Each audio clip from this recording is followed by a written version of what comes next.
Thank you. I'm Mike Attic. I appreciate being asked to come. I came a long time ago, but none of y'all were here. Maybe one. And we talked about it before. It's a topic that I think is important. What we're going to call this talk is it's going to be about meeting etiquette. And I got these glasses because this print's small. I'm going to leave this with him when I'm done, and he can make copies. There's also a link to this on the internet I can give him. For any of you that have smartphones, it's on Pastebin, and I've put it up there on the net, and you can have this to read for yourself. And also I'm going to combine this with a couple of the traditions. I'm not going to go through all the traditions, but a couple of them really lend themselves to this topic because they sort of demand that these things get done. I'm going to explain everything I'm talking about, but I want to preface before I start, just listening to the meeting that we just had, and that's really neat. And the different personalities, and evidently an exodus happened, and I don't know and don't want to get into the drama, but the truth about it is, and there's really no way around this. I've grown up in recovery. I came in when I was 22. I'm 50 now. So all I've ever known is dealing with people in recovery. Now that's the good with the bad. And I'm here to tell you, I'm just going to say this out loud. There's no way around this. This is the fact. 5 in 100 make it. That means 95% of the people you deal with, the other 95, they're still addicts with no dope. So when I say I've grown up dealing with these fucking people, it's mostly bad. Now, I hate to say that to you. I hate to say that. I'm supposed to just blow smoke and tell you everything's fucking okay. It ain't okay. The odds are against us. I'm going to tell you the silver lining now. I'm not going into something without a solution. I'm telling you the truth. So, the way I look at that 5% figure is I want to be one of the 5% that make it. And that is entirely possible. I'm here to tell you it's impossible because I'm sitting in this chair. But it takes understanding some basic truths, and some you won't know until you've had it happen to you. And some you could hope that somebody who's been there will tell you up front, so you'll see it when it comes and you'll go, oh, okay, that's what he was talking about. And one of those truths is this. If you want to stay here, get ready to lose everybody you came in here with. Now, I hate to say that. I've never seen anybody that I was in treatment with. Some of my best friends have ultimately fucked me over or fucked my woman. Now, I hate to say that. You're not supposed to say shit like that, are you? But the bottom line is this, is people can change. Now, there's a movie called World War Z. I don't know if anybody's seen it. Yeah. They got shows now, Z. This common term about Z means somebody's a zombie. Now, we know from that movie, and it's perfect for this, and it's going to lead us into this topic. You know, the guy may be perfectly your friend, but if he gets bit, he turns Zeke on you. And then when he turns Zeke, there ain't no dealing with him at that point.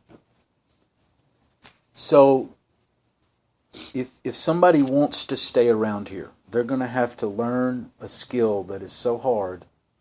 It doesn't take much skill. It takes a backbone from time to time. When somebody, whether you're close to them or not, they turn Zeke on you, you got to let them go. You can't save them. Because they'll fucking bite you and you'll be Zeke too. Now, I hate to say that. Because we're sitting next to some of the people that are going to fucking turn Zeke, and I'm talking about quick. It may be tonight. It may be next week. You say, Mike, you're not supposed to say stuff like that. Well, we're supposed to speak the truth, temper it with wisdom, and say, but here's the thing. It don't have to be that way. Every single person in this room can be here next year going to meetings. having their job. It can be that. Statistics and time tells me it won't be that. But I know it's possible because, like I said before, I'm sitting here. So the reason I wanted to say that is I know some people have a heavy heart about losing some friend. I assume Exodus means some people had to go. And you get close to them. They may have been your roommate. It's tough, but it's something that, you're going to have to get used to if you're going to stay around. What I'm happy to hear is that there's some rules around here. And the worst kind of situation for the inmates, which is y'all, is a place that puts money over safety. As long as they can pay the rent, we'll let them stay. It don't matter if they're pimping hoes, doing visiting, or fucking high in the apartment. As long as they can pay the rent, we'll let them stay. Well, fuck, that puts everybody at jeopardy. You feel me? So what I'm seeing is that money is not all important. Now, I'm not saying it's not important. But when I hear that there were rules that were broken and people were put out, and some of those people probably could come up with the rent, evidently they were doing things to come up with the rent. It's so sad. I don't even want to get into it. But the thing about it is that that's a good thing when people are sticking by the rules. It should make everybody in the room feel comforted to know that the people in charge are looking out for your welfare via those types of actions. And that's the good news, right? So this becomes a safer environment for the entirety of the family, so to speak, when we see things like that happen, as hard as that is. So I'm going to go into this. The first two traditions I'm going to talk about are the probably the first two that many people know. It's number 1 and number 2. I'm not going to expect anybody to remember a bunch of stuff. Tradition 1, the reason tradition 1 and 2 lead into these topics, and I'll explain. Tradition 1 talks about our common welfare comes first. Personal recovery depends on AA unity, CA unity, NA unity, whatever A unity. All right. Now, it's a much misunderstood word, the word unity. Some people think that unity means that everybody is supposed to get along. That's what unity means. But that's not what it means at all. If you study AA history, that's not what it means. The reason that it leads into this topic is because I'm going to tell you what it means. And then when you know what it means, you'll know why these things are so important. Unity means unity of purpose. We know why we're here. We know why we're having these particular meetings. NA, CA, AA, HA.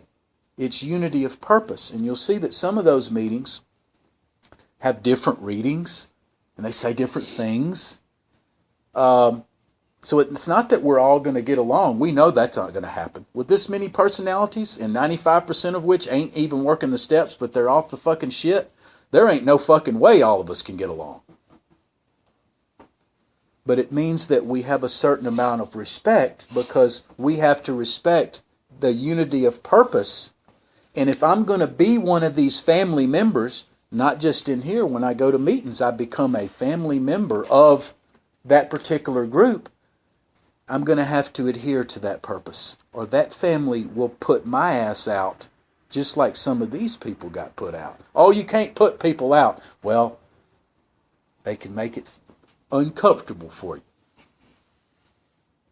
So, unity of purpose. Now, I'm going to go into the second tradition, which talks about our group conscience. God speaks through our group conscience. Now, what is the group conscience? Group conscience is you go to a business meeting and what 51% of the people vote on. That's the group conscience. It don't have to be every single one of them either. It can hinge on one vote. So whatever the group conscience is what the group conscience is for that meeting. Now, what about them other 49 people that didn't vote for that shit? Well, here's the thing. One trumps because it says, okay, they voted on it. I have to respect that decision of what they voted on. And we're going to go into some of the things that I'm referring to down in the middle of this list. But the reason 1 and 2 lends itself to this topic is because this topic helps me to respect the purpose. It helps me to respect the conscience. And helps save me the trouble of having some old-timer come down on me and pull out a hammer about twice as big as that little baby hammer right there in a meeting in front of everybody because I've done got stupid. And I'm going to explain what I'm talking about with this. Because just because I'm in a meeting, it doesn't mean I can automatically just say what the fuck I want to say and do what the fuck I want to do. There's certain things. There's group consciences. There's purposes. See? So what are these rules and how am I to make sense of all this? That's what this topic does.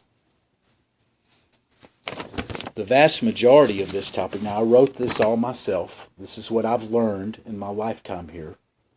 A lot of them are very commonsensical. Not nonsensical. Commonsensical. Common courtesy. Basic common courtesy and simple respect. Which most of us in here can probably get. So when I say some of these things, you're going to go, no shit, Mike, and that's okay. That's good news. If you think that. Please don't say it out loud.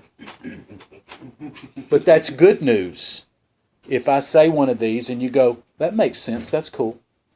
Now there's going to be some that I say that you're not going to say that. You're going to go, like a puppy turns his head sideways. That means he's a little confused. I got to think on that one for a minute. But hopefully I'll explain what these all mean.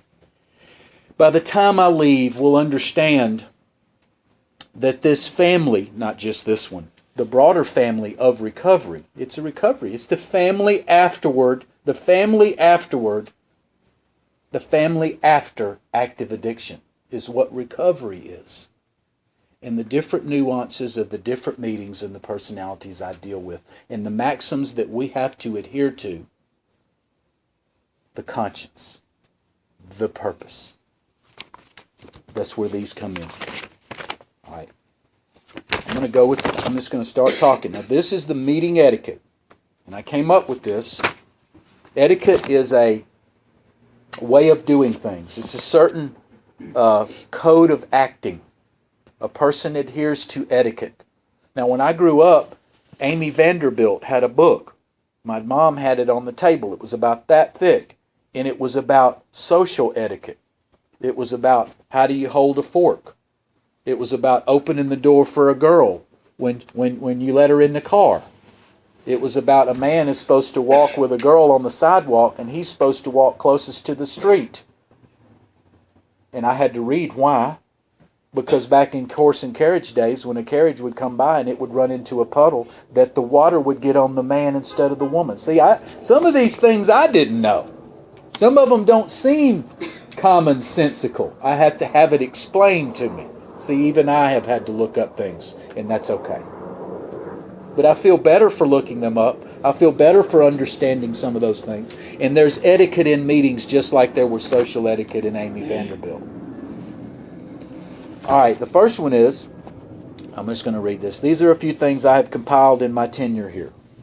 Most deal with respect and common courtesy. A few are my personal opinions and do not necessarily represent the views of any one fellowship. Number one, don't get up to either get coffee or go to the bathroom while somebody is sharing. And especially don't walk right in front of them while they are sharing. I see this all the time. Now we see that's the first one that sounds commonsensical, but everybody in this room up to this moment has probably broken it because we see other people doing it. Somebody's sharing, I have to piss, I'm getting the fuck up. It don't matter who's sharing. I'm disrupting the whole meeting. And it don't matter if I walk right in front of them. Other people do it, but that don't make it cool. That don't make it cool. So here's my rule for me. I wait. Okay. Wait till they say, glad to be here, or I will pass. Then at that moment, I get up. I'm going to try to personalize all these and say what I do, because this is what I do. I'm not telling you what you have to do, but I am telling you that if you do these things, your life in the family afterward will be much smoother. And people will see you show this kind of respect, and you will be a symbol of something to be aspired to. Exuding respect in every meeting that you go to. Adhering to the purpose. Adhering to the conscience. So, I wait till somebody says, I'm glad to be here. Then I immediately get up and I go. Now, if somebody starts sharing while I'm walking to the bathroom, that's not on me. Now, let's say when I come back in the meeting from taking the piss or whatever the hell it is that I did, somebody is sharing while I'm coming to that door. I wait till they finish before I breach the gallery, and I don't walk in front of them or distract from what they're saying, because what happens when I do? I walk in the room, they're sharing over there, every room turns and looks at me. All of a sudden, they've completely defocused from what that person is sharing, and they may be sharing something that needs to keep them stay alive, right? I have fucked them over by doing that. Y'all know what I'm talking about. You can envision the situation. So this is common courtesy 101. I don't get up while somebody is sharing. I wait till they say, I'm glad to be here. Then I get up and go. It doesn't count for this meeting, because I'm going to be talking for 2 hours. So if you've got to go, please. When I come back in the room, if they're still sharing, I show that respect. Now, these will build on each other. Number 2 is the meeting is for that hour that may save someone's life. Playing games or texting on your phone during a meeting, taking a phone call in the meeting, checking your voicemail while in the meeting. I don't think I have to tell you this behavior is disrespectful in the extreme and is getting out of hand. I know, progress not perfection. That's why I wrote that in here. We have to work on that. This day and age of we all got our book on the phone. I know. Look, I came in here when there was no cell phones. There was no cell phones. You had to drive home to see if you got a voicemail that was on a little cassette. There was none of this shit. So, but you know what I'm talking about. It can get out of hand when everybody in the meeting is looking down and nobody is even paying attention to what's going on. And they don't have the common courtesy to turn the volume down, because you find out they're listening to a fucking YouTube video during the meeting and it goes off. You don't want to be that guy. You don't want to be that guy. Let that guy be somebody else, because the old timers will remember. Simply turn it down and try to limit what we're doing. I'm trying to work on that myself with this phone thing. I won't belabor that point. Next one. If you drink the last cup of coffee, make more. Boy, how simple is that? That's one of them everybody's going, well, no shit, Mike. Or maybe not. You think, well, that's not my fucking job. How many times have I seen people pour the last thing, throw the pot there, let it start sizzling, and walk off? That's somebody else's problem. No, people are watching. What I have learned is that if I draw the last cup, then I have the duty to make the next pot. And it is perking as I walk away. That sounds maybe a little too rigid, but that is absolute respect. And people will respect you for that. People will remember. These things will begin to be noticed. They will be noticed from the very beginning. But this simple respect types of things carry a lot of weight. Okay? Here's another one. You're in a meeting and you start to share, someone also does. Now this is very important. This goes into the meeting, the etiquette with the women too. Here's a situation. You're in a meeting, you start to share, and someone else does at the same time. Now if I tie, I give it up and take the high road. That means me and Cliff both say, I'm Mike, I'm an addict. And we say it at the same time. I'm going to go, you got it, bro. Even if he beat me by 1 millisecond. And y'all know what I'm talking about. I always give it up. But here's the caveat. Here's the warning. Here's what that also means. And this is where every single person in this room comes in. You'll know what I'm talking about when I read this. If two tie, and it's a boy and a girl, the girl always goes first. Let's just say that out loud. If I tied with her, this is a no-brainer. I've seen dudes just jump right in and let the chick sit there. I'm like, you fucking asshole, dude. That shit is not cool. I don't give a shit if she runs off the mouth some stupid shit. The chick goes first. People will notice this. People will notice this. But whether I tie with a dude or a girl, here's the rule for me. My rule for myself. This is the courtesy part. Now for the tricky part. If you're in a meeting and you see two people tie, and one goes first, by right, it's the other person who tied's turn next. Now, I've seen people snake in on some shit like that. Two people tied, one let the other one go, and then here comes Dexter dumbass at the other side of the fucking room, tries to jump in, and every fucking body in there knows it's Cliff's turn because he let me go first. You see what I'm saying? You see how this shit works? You say, this is intricate. No. This is common courtesy and respect because, see, here's the thing. I'm giving it. This one demands it. It's my turn, and everybody should show me that respect because you know what? I'm showing that respect. You see how it can have ripple effects? I've seen since I've started doing this, people start to follow suit. And they will. Newcomers don't know how to act until we tell them how to fucking act. If old timers aren't doing this shit and it's no holds barred, it's no wonder people that have no time. And everybody in this room is a newcomer to me. It's no wonder they don't know how to act. I'm saying it out loud. At least after this meeting, you will know some of these things. And you'll go, oh shit, that's what he's talking about. You'll start to see these things everywhere when you go to the meetings after this meeting. And you'll be better for it. Because you'll see it and you'll go, ooh, I don't want to be that guy. And you'll start changing the way you act out of common courtesy, respect, to respect the purpose and the conscience. Let's go to the next one. We're going to have to move along here. You see how time's going to get away from me. But this is ultra valuable stuff here that I'm going to make available to every single person in this room.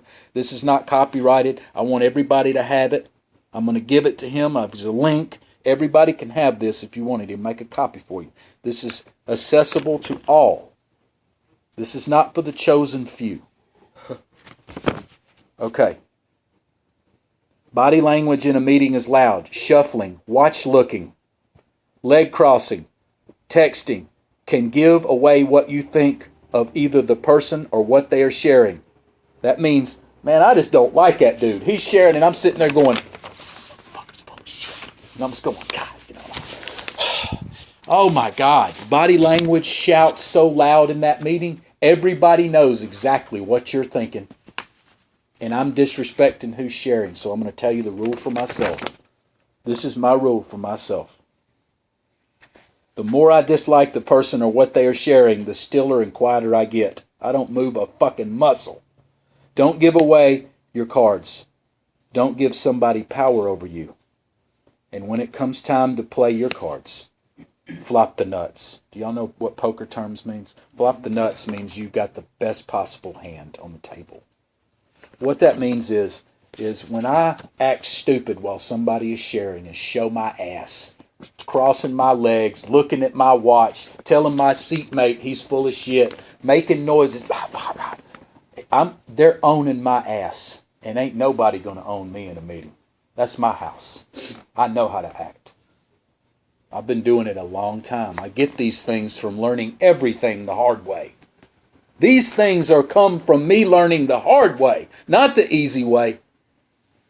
So I decided to memorialize them in a writing. That's what this is. To write down my lessons that I've learned the hard way so I can help somebody have the easy way. Because recovery is hard enough without doing some stupid shit in there and then feeling like I can't go to that meeting because I've made a horse's ass or an enemy. I'm giving myself the best possible chance doing these things. This is for my own good. So if you're a selfish person, good for you, because this ends up helping me when I do these things. But also it helps the whole because people watch and people learn. Let's go to the next one. Fellowship respect. Now this one's very interesting. You know, like remembering where you're at, where you are when you're there. There are certain terms and words that should not be used at certain fellowships. Rule number 1. When I'm at AA, I say I'm an alcoholic. When I'm at NA or CA, I say I'm an addict. I'm never an ANDA. I'm an alcoholic and an addict. That came from the treatment centers the last 10 or 15 years. That ain't how it works. That's some of their shit. When I'm at AA, I'm an addict, an alcoholic. When I'm at NA or CA, I'm an addict. It's simply a word that says that I belong. That ANDA stuff shows disrespect from both places. You don't go to NA and say alcoholic. I don't know. The hardliners aren't there like they used to, but they would call me down if I said the wrong word. I'm going to get into that. Okay? Rule number 2, there are certain terms that show respect when going to multiple fellowships, words you say and don't say. I came up in a time where if you dropped the wrong word, they would call you down immediately. I will not go into the intricacies here, although I could. If you plan to go to multiple fellowships, find an old-timer where you go and ask them what I am talking about. They will know. I'll give you a rundown. At NA, I say basic text, not big book. I say clean, not sober. I say put in, not get drunk. I say HP, not God. I've been called down multiple times for that one. I got told to leave an NA meeting when I had 90 days because I had a CA hat on. You're in the wrong place. You need to get the fuck out. This was 1987. This actually happened. I didn't know any better. I do now. I learned real fucking quick what words to say and what words not to say. And it's all about respecting that purpose. Now we see that the purpose can be different for different fellowships. So if I go to AA, I don't say addict just because I think I can get away with it. I am a disrespectful asshole if I do that shit. Now here's how I play a little game for them in AA. If you've been in a meeting with me, you've heard me say solid alcohol. Boy, I'm stepping right up to the edge on that one. But I'm not over the edge. That's a nice little way for me to say I did things other than alcohol, but still respect where I'm at. It's subtle. It works. I suggest you use it. I won't go into that anymore, but just be aware that there's certain respectful ways of saying things. Next. Suggestion from another member that I 100% agree with. If you're going to speak at any fellowship, get into recovery at least halfway through. In other words, sober up at 8:30.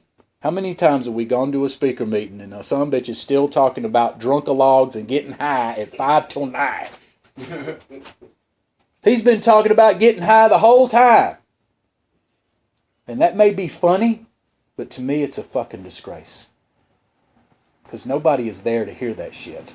We all know how to do that. You're going to leave the meeting wanting to get high more than when you got there. So what's the rule? Sober up at 8:30 and start talking about recovery stuff. I don't care what it is. We went to the store together and we didn't get high. That is recovery. I had my first job in recovery. The first time I went to Oak Mountain and walked the trails without being high. There's power in that. Recovery stories. Stories about what I did in recovery. You'd be amazed at how much time you can take up doing that. Or you can simply go through the steps that you've worked in recovery. That's recovery. But drunkalogs and getting high the whole time, what a disgrace. I never do it. I don't even tell the first one anymore. I mean, I know the whole thing is about recovery to me now when I do stories. Don't be the guy when first time you get asked to tell your story. Don't talk about getting high the whole time. What a joke. If you're going to do that, just tell them you can't do it. If you're not prepared to show the kind of respect that I'm talking about, don't even do it. Because it's a joke. You're making it a joke. Don't be a joke. I hate to say it like that, but goddamn, it's just the truth. All right, here we go. When you eat chips, and this is easy. When you eat chips and dips with others, what don't you do? Double dip. Thank you. Double dip, that's right. Share once and make it count. That means if I'm in a meeting, I share what I'm going to share. And I don't get to share again. I've seen people go, I'm sorry, like, dude, no, you done had your turn, man. And then it's some bullshit. Right? Or he's trying to explain something he should have explained before. Right? Never double dip. And believe me, I have wanted to double dip with a vengeance before. Somebody come behind me and try to sharpshoot something I said. That was when I was an up-and-comer and my shit wasn't on a razor's edge. Where my shit, now when I share, it's so unassailable. You could put it in a steel drum in a submarine at the bottom of the ocean. It ain't leaking. It's solid. Nobody come behind me and try to even assail what my argument was, what I shared. But before I got good at this shit, somebody come behind me and knock me over the head with that little hammer with something they'd say. And I'd want to explain and clarify so bad. No double dipping. I'll catch that sumbitch next meeting. And I'll get into that. But I'll catch him next meeting. I'll file it away.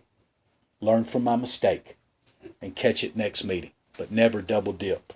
You know what I'm talking about. I know you've seen people do this shit. I was in a meeting 2 weeks ago. 4 times some character tried to share. I don't care if you're Bill W. himself. You ain't got that kind of shit. 4 times ain't nobody got that much good shit to say. Bill W. is the guy that wrote the book, by the way. I don't know if y'all know that. All right. My rule for me, but I believe is important. If you're going to quote out of the book, make sure you're correct before you speak. In addition, if you're going to reference out of the book, at least try to mention the context with which it's mentioned there. And if you end up using the quote for another more universal purpose, okay? Now, that sounds pretty intricate. I'm probably not going to go into that. But basically, if you're going to say the book says something, be damn sure it does, because somebody's going to come behind you and say, hey, bro, that ain't what it says. And if you share after you said what it said, and you talk about that it meant he was saying something, you better make sure that's what he was saying, because sure enough, somebody's going to come right behind you and go, look, I don't know what rock you crawled out from under or what universe you're living in, but that ain't what it said, and that ain't what he was talking about. So keep coming back. Now, you never want somebody to say keep coming back to you in a meeting, because I'm here to tell you 90% of the time keep coming back does not mean keep coming back. It means fuck you, you're full of shit. Know this. That's a fact. So you hear keep coming back in a meeting, you might as well just chuckle under your breath, because somebody just told somebody where to go with it. This meeting game is fun, but you got to know the rules, and that's what I'm telling you. See, we're having a good time now. Some of this is, okay, now this is a big one. This is a big one. Let's set this right here. This is a big one here. And I've seen this bastardized for the last at least 10 years, and I've hated it. A chip is a symbol. Some believe you can go to a fellowship and only have to not take the substance from which that fellowship took its name. This would make the chip not worth the plastic it's printed on. It's complete abstinence from all mind-altering substances that makes the chip worth its weight in gold. Now, what I'm saying by that is I've seen people go to AA and still taking pills and say, oh, well, this is AA.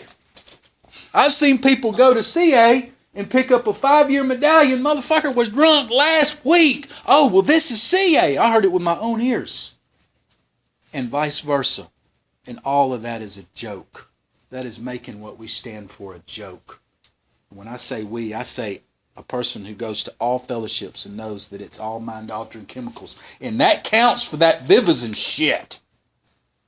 That everybody thinks they're getting cute and trying to get away with something. You disgust me. If you're doing that, you fucking disgust me. Because this is not a joke. And that is getting high. And don't let nobody lie to you.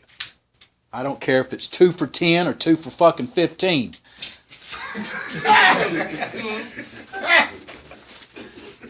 If I can't use, you don't get to use. All right, I'll get off of that one. All right, but I've seen, there's always an even if. Even if it's prescribed. I went and had a hangnail and I went to a doctor that prescribed me Dilaudid. Oh, it's prescribed. I can take morphine for a hangnail. I've heard the most stupid shit, but they think, oh, it's prescribed. It's cool. No, it ain't cool. You see how it's not cool? Do you see how it's not cool? I won't go into that. I will go into this. The chip has 24 hours printed on it. It's a symbol that somebody's been clean for a day.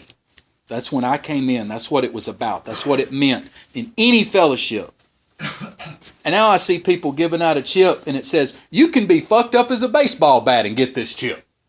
I've heard people say it. That is a joke. That is making a mockery of what that chip is supposed to stand for.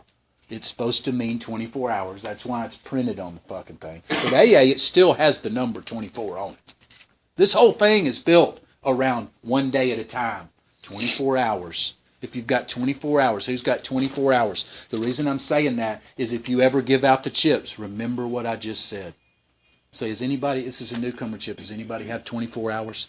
It don't matter what everybody else thinks. It don't matter what you hear people doing. You know what's right. You know what it stands for. You don't say, come get this 24-hour chips, but you don't have to have 24 seconds. What a joke.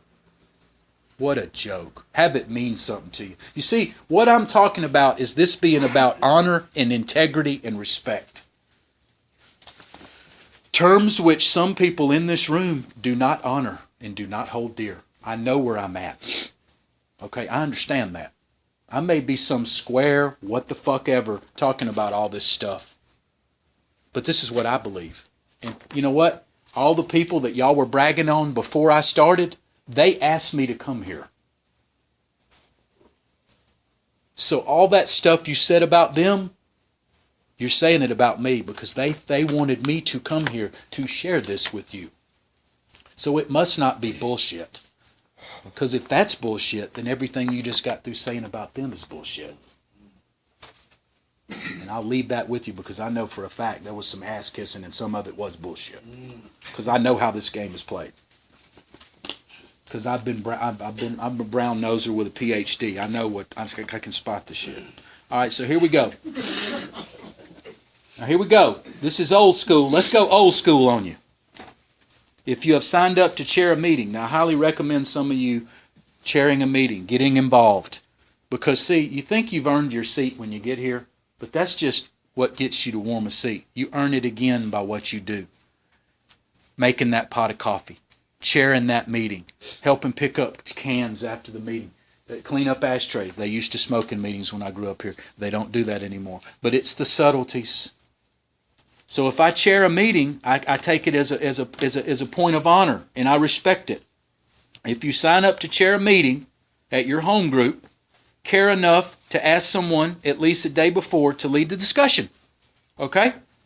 As opposed to 3 minutes before the meeting. Oh, I got to chair the meeting. Will you do it? It's 20 seconds before. And you ask some dude or whoever to do the topic. That is complete disrespect. You might as well not even do it if that's what you're going to do. Because see, for some people, I heard 3 meetings a week after you got 30 days. For some people, that one meeting may be the difference between life and death. And you know what I'm going to do? I'm going to take that away from them, because I'm going to get Sean, who picked up a white chip 4 days ago, to do the fucking topic 20 seconds before the meeting. That's what I'm going to do for that person who's life and death. No. I'm going to make sure I ask somebody that I consider valuable, that can bring something to the table, who will think about this topic and bring something worth hearing. You see what I'm talking about? This is simple stuff. Honor, integrity, respect. Again, you may think I'm a square for talking about this stuff. Right. From the book. Read something. Whenever you do a topic, thank you. Always read something from the book. Don't say, oh, I'm just going to tell you where I'm at today. Get the fuck out of here. You might as well shut up right now. Get the fuck out of here. That ain't a topic. That is not a topic, folks. I don't care if you stick your finger in the middle of it and you find something to read. You're going to find something to share out of that book, because it has to have a basis in fact, and it has to be a benchmark to build on. Thank you. That's a very good addition. I'm going to add that to this thing. Very good. That was just because you got on my ass. Very good. Oh, that's right. Remember it. That's right. And you See, he learned the hard way, as I did. He did a topic he didn't read. I said, hey, man, He said, that won't happen again. And I guarantee you it won't with this one over here. But he was digging Xanax out of the toilet at the end of the meeting. Or, Who, the guy? no, you were, but because he shared, and then you were like, I dig Xanax out of the toilet paper. Oh, some guy shared some ridiculous stuff. We won't go into it, but I do remember that. He was trying to say how hard he's got it in recovery because his recovery house asked him to clean the bathrooms. And I said, are you kidding me? I mean, he went on 10 minutes about having to clean the bathroom. I said, look at here. I dug Xanax out of a toilet and took it. So keep that shit to yourself. That is not tough. Having a job and being self-supporting and trying to contribute, that's not a reason to get sympathy from others. See, that just shows how selfish some of us can be. I learned from that guy that day. All right, here we go. Let's have some fun with this. All right, let's get back to our roots. The desire is signified by someone's willingness to, okay, 24 hours. Okay, limit sharing to 5 minutes. I know, progress not perfection. I'm working on this one. I can go over 5 minutes. But I've seen people speak 10 minutes and not say a damn thing. I say 20 minutes in 5. I've seen people speak 10 and not say a fucking word. So it's substance. It's the quality of what you say. Don't just be saying stuff to just hear yourself talk. Have something to say, and if you don't, that's okay. Next meeting you might. I had to learn that the hard way. Some meetings I don't share, but when I do share, I have something to say. Now here's a subtle one: spinning the basket. Boy, and I used to get riled with this one, and I got riled about 4 weeks ago on this one too. We all have seen this in a meeting. Spinning the basket while someone's sharing is very disruptive, although maybe innocent.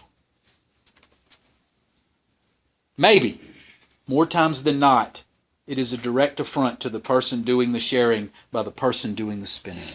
Now, what does that mean? What we're talking about is we have a dynamic in meetings, and people start seeing each other week in, week out, day in, day out. And you accumulate a set of people that you like what they say, and you accumulate people in your mind that rub you the wrong way.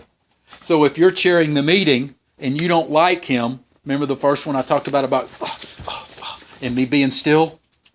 All right, well, when it comes time to spin that basket, that's the donations basket. All right, and I've seen it, and I've had it done on me. That's why I know. Like, I'll say, I'm Mike, I'm an addict. Because they don't want to hear the truth. So they're going to try to distract from what I'm saying by disrupting the entire meeting, by spinning that basket on me. That don't do nothing but light my fire. I'm fixing to come with the howitzers if somebody spins that basket on me. You're going to need Kevlar fireproof suits if somebody spins that basket on me. I'm telling you, I'm fixing to get riled up. I consider it to be disrespectful. So, here's my rule for me. I do the basket while we're doing them 10 meaningless readings in the beginning of the meeting. Nobody's going to get offended for that. Or I do it at the end. Or I'm very careful about it during the meeting, and I wait for somebody to end their sharing, and I wait till there's this silence and everybody's looking around. Let me go and spin it then. I ain't disrespected nobody then, right? Because it's just like walking in the room. If I spin it and nobody's sharing, I have not spun it on nobody. So eventually you will chair a meeting, and eventually you will remember exactly what I'm talking about, and you will have somebody sharing in that meeting that you detest, and you will have that basket in your hand, and you'll be thinking, I'm going to fuck him up. And you'll be going, maybe not. Right?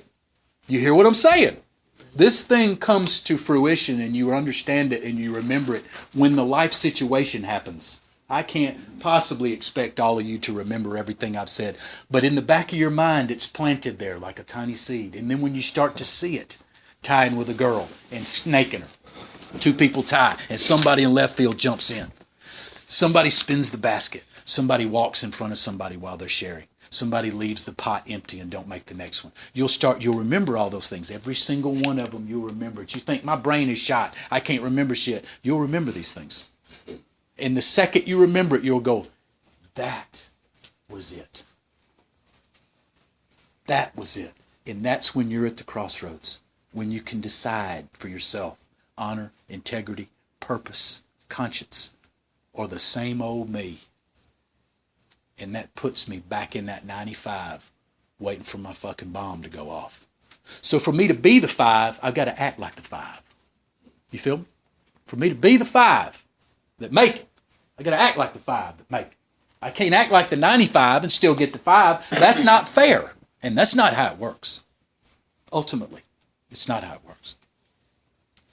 Let's go to another one here. See how exciting these things are?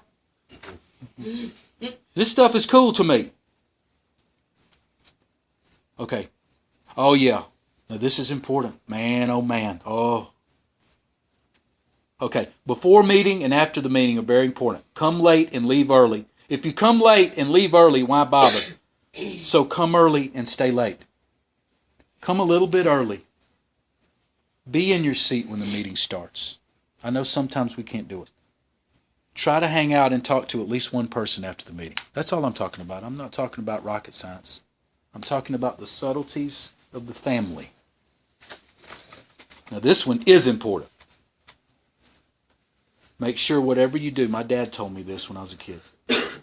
Make sure whatever you do, son, you're okay with it being on the front page of the Birmingham News. And here's why. Because the fellowship grapevine is faster than the speed of light. Some stupid shit I do at Jaffe, it's already in Bessemer before I've hit the interstate. You see what I'm saying? It's faster than the speed of light. Gossip abounds. Shit gets around, oh my God, and it gets embellished with every single person that tells it. They got to add something. It may have been a sip off a kratom. You did a fucking case by the time you get to Bessemer. What I'm saying is that try to live as though God is watching me all the time. And so when I say, act as if, what did I say? It's what my dad said. Make sure whatever you do, son, you're okay with it being on the front page of the Birmingham News. That means be okay with what you do. If somebody hears what you're doing. Now that's going to be tough sometimes because we have a lot of old coping mechanisms. But this is a rule. This is not, what I'm saying is this is something to strive for. It's not a rule. I understand we're going to fall short. But I certainly don't want it out that I was doing what I gather things just got through being doing. And if you don't want to have your reputation ruined for life in recovery in a city. There's guys right now that can't even walk in meetings because they got caught 10 years ago stealing money from Bessemer or Jaffe, and the old timers still remember. I'm talking about fucking yourself for life in recovery in a city with the people that are still sober. You don't want to be that guy. You do not want to be that guy. Recovery is hard enough without doing some dumb shit like that. I could give you names, but I won't, and you wouldn't know them anyway. All right, 12th tradition was created to protect a member's identity from outsiders. The 12th tradition does not necessarily apply within our ranks. Remember, a meeting is a public forum. What you say there is under no type of privilege or protection. Now, I'm a lawyer, so the word privilege or protection means something to lawyers, legal or otherwise. What that means is that I've heard people say, well, I'm in a meeting, so anonymity, and it's cool, and I can tell y'all I broke in a house. That's stupid. But people think that they're protected because of this word anonymity. No. They can call everybody in that meeting on the stand. And they will go to jail if they don't tell the truth. So there is no protection. There's a doctor-patient privilege. There's a attorney-client privilege. There's a priest-penitent privilege. The priest can't tell on what the dude said. But there's no sponsor-sponsee privilege. Hey, did he tell you he murdered that girl? I'm just saying that's a touchy subject. It's never happened that I know of. But I have heard a long time ago a dude shared about raping somebody in a meeting, and somebody happened to know somebody that knew the person, and then they knew where to find him because it was a different city, and his ass went to prison. So what I'm saying is meetings are not public fist steps. That's why the book talks about our stories disclosed in a general way. If you want to say in passing, hey, me and this girl got together and we studied the big book together, and it didn't work out. Now my feelings are hurt. That's sort of general. But I don't want to hear what position you did and what method of birth control you did. Some people do some stupid shit like that. And they share stuff they got no business sharing in meetings is what I'm talking about. Don't do that. My stories disclosed in a general way. I won't go into that anymore. Okay, we are almost done. We've covered a lot of material. I have no idea what time it is. Okay, we're doing good. I thought I was way over, but I've been talking real fast. But what I have done, and I've got a few more, the fun's not over yet, but here's when the real fun begins. When we start to go to these meetings and we start to see these things. Oh, that's that one. Oh, that's that one. Oh, here's my choice to live that one. That's when this stuff really comes. Because see, now we've been made aware of these things that are going on underneath the surface that we didn't even think about. These things I call undercurrents between personalities in meetings. These things that are unspoken rules of conduct that aren't really written anywhere, but they're etiquette just the same. Because if you live by honor and integrity, you want to respect the purpose, respect the conscience. All right? Yeah, it said it right here, the next page. Don't use a meeting as a fifth step. Our stories disclosed in a general way. Okay. All right, here's the next one. Let me go out on a limb here. This is, yeah. I know why I wrote this. So I hadn't read this in a while, so I go, okay, yeah. Let me go out on a limb here. In a meeting, a person should only talk about steps they've worked. Now, see, that's supposed to be funny. Because to me it is. Because I see it every day. People I know damn well have 2 weeks. They ain't even worked the first step. And the topic is 10th step. And here they go. Oh, please. Are you kidding me? Yeah, when I did my amends, let me tell you about it. When was that, brother? When you were Joan of Arc before you were fucking reincarnated? Because I know you ain't done that shit here. You know what I'm saying? So... I'll let y'all catch up on that.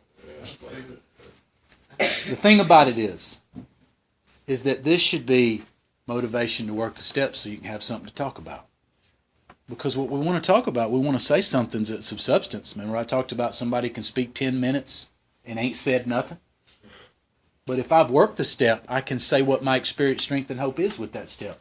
And if all you are is on first step, and your sponsor's got you in the reading, in the book, you can say, well, my sponsor asked me to read the description of the alcoholic, which is Bill's story, There is a Solution, and More About Alcoholism. And he asked me to look for the similarities and not the differences. And some of them differences are real stupid. Who cares if I've never been to New York, or I was not a night school lawyer, or my name's not Bill W., or I don't know what bathtub gin is. What the similarities is I've tried to quit for good, and I really meant it, and I drank again. I've tried to change my environment, and I went to a different place, and I found out wherever I go, there I am. See, that shit has substance. It has value. It has meaning. Plus, it's personal because I actually did it. So this idea about talking about steps that you've worked is supposed to be funny because what we see is I see it all the time. We want to sound like we know what we're talking about when really there's nothing wrong with realizing I don't know everything yet and I'm learning. And nobody would hold it against me. But come in there and let an old timer know you got a week and you start talking about 10, 11, and 12, you have made an enemy. That old timer hears you and he knows. What a fucking idiot. And he remembers. You might have tainted your vision in that guy's mind for the rest of your time here. Because I've done this. I've done all this shit, folks. Remember, all of this comes from me being stupid and not knowing. That's why I wrote it down. That's why I'm standing here, sitting here, to tell you what I've learned every single one of these the hard way. Not the easy way. I've been that guy. I've been the grapevine. I've been the dude that double dipped. I've been all of these things in the negative. And now I've learned how to act. But see, y'all have a distinct advantage. I can tell you about it and you don't even have to make the first mistake. And you can be the dude that follows all these. from the beginning. How cool is that? How I wish somebody would have sat down and told me these things. Again, that I'm going to make available to every single person within the sound of my voice. I'm going to give this to him. He can make copies. I'm going to give him the link to the one on the internet if you have a smartphone. This is for every single person in here to peruse over. I have a sneaking suspicion this guy's really serious about this stuff. I think he's going to want a copy. I can tell. I can spot who's listening, and I appreciate that. I can tell who's listening. I've been public speaking all my life. I'm a pro at this, if you hadn't already told. You can already tell. I love this shit. I'll speak in front of 1,000 people and not bat an eye. Because this material is valuable to me. This material is important to me. And let me go on and say this, because they've done studies about what people are afraid of, and people say, oh, I'm a G. I'm an OG. I'm not afraid of anything. Okay. Well, even OGs were asked what they're afraid of. And they were asked to be honest. And people made a list of the top 10 things they're most afraid of. And you know what is ahead of dying? What people are more afraid of than dying? Public speaking. Speaking in front of people. They are more afraid of that than they are of dying. So I know that it's scary to share in these meetings. I know that it takes, I remember when I started sharing, my heart would be beating so fucking fast. It was beating out of my chest. Afraid I was going to say something dumb, and I did. But I had to learn. But some of these things can save me from that. If I talk about steps I've worked, adhere to the respect things. But what I'm saying is it takes practice. I was bragging on myself about speaking. I've had a lot of practice. I've had almost 30 years of practice in these meetings, going to at least one a day, mostly 2 a day. That is a lifetime of a bunch of meetings, dude. That is a lot of practice to come up with all these things. That ain't no 3 a week. To my opinion, that's not enough. So I've had a lot of practice. I may make it sound easy, but I know it's not. People are afraid of it. But step up, ask God to help you be courageous. Say what you need to say. Talk about steps you've worked. It has value.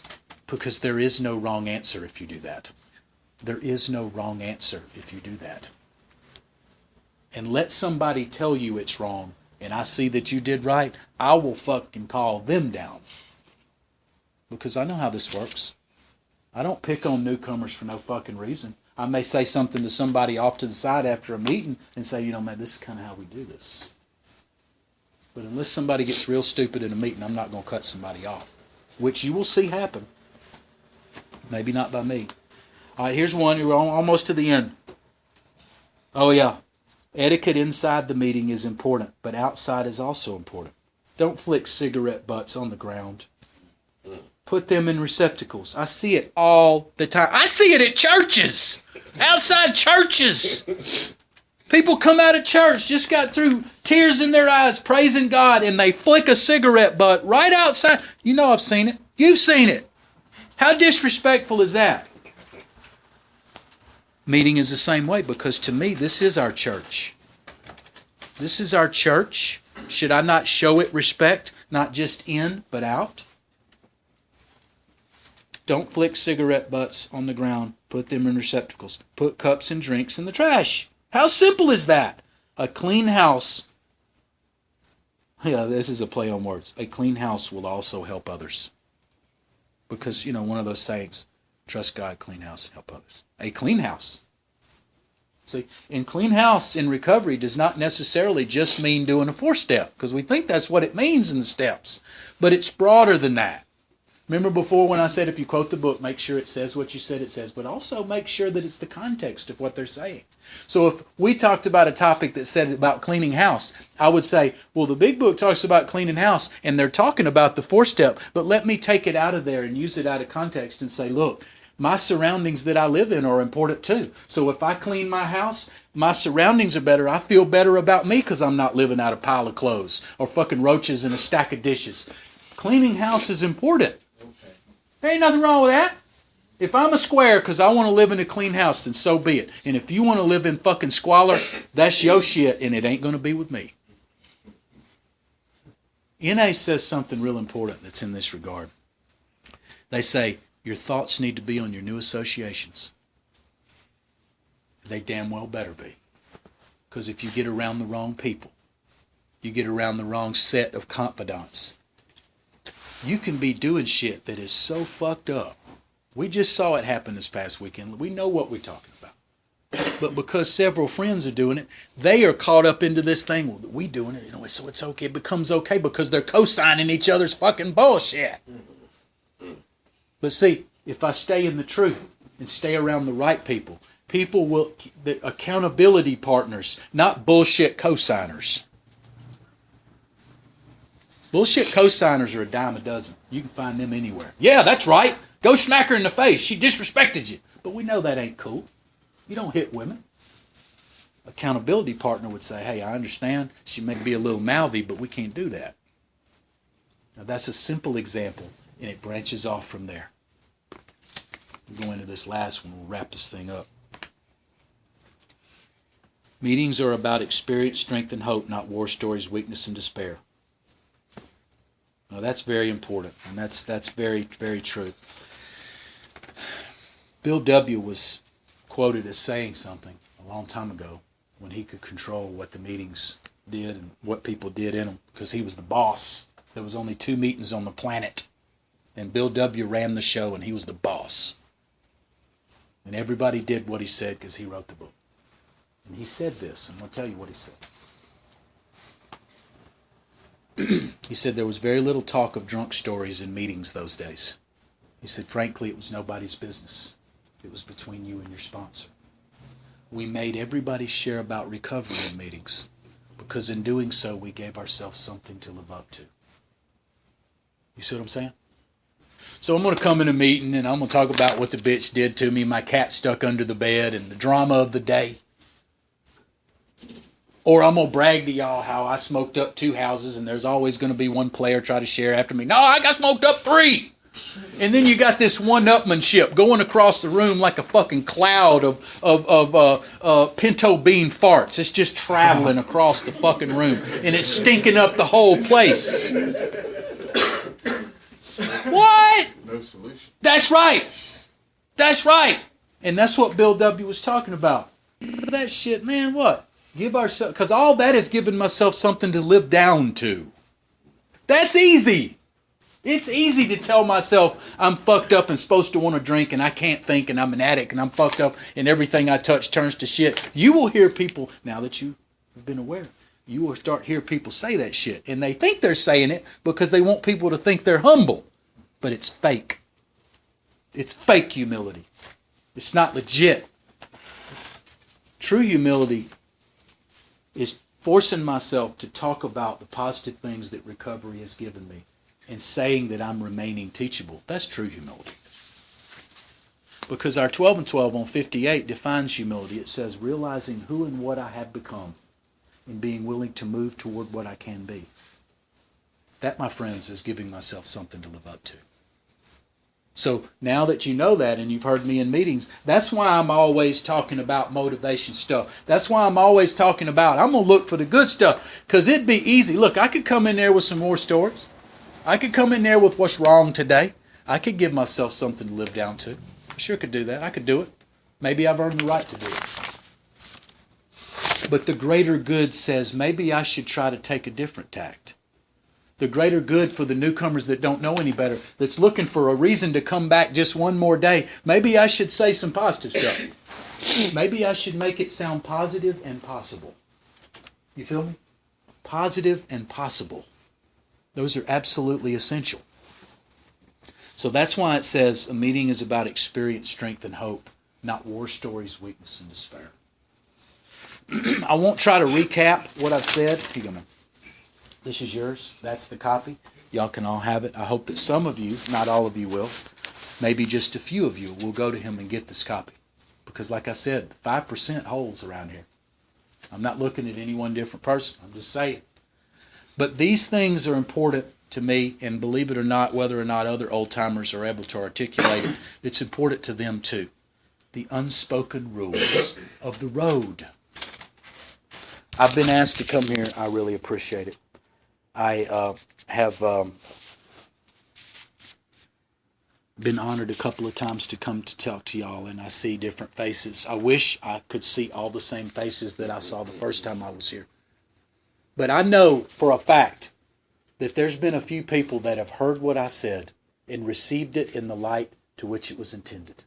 Only to help, because I don't know if y'all know this or not, but when I leave here, they're not secretly pushing a check in my hand with money. Meaning, I'm not getting paid for this shit. And I'm a lawyer, and I bill out at over $100 an hour. So I'm not getting paid for this. So there must be another reason I'm coming here. You know. And there ain't a bunch of chicks in here, so I'm not trying to get laid. So there must be another reason I'm doing this shit. Because I want to give a newcomer the chance that nobody gave me this stuff. That's just spoon feeding me. It's up to me to pick it up, though. Doesn't the book talks about I need to pick up this simple skit of spiritual tools laid at my feet? These are part of those spiritual tools called respect and integrity and honor. Holding dear the things that we stand for. What the chip is, what it stands for. When I'm at a certain fellowship, showing that respect.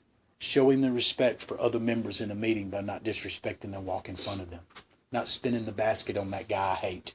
Not doing all these things that I've gone into that you will see from your meetings that you go to from now on.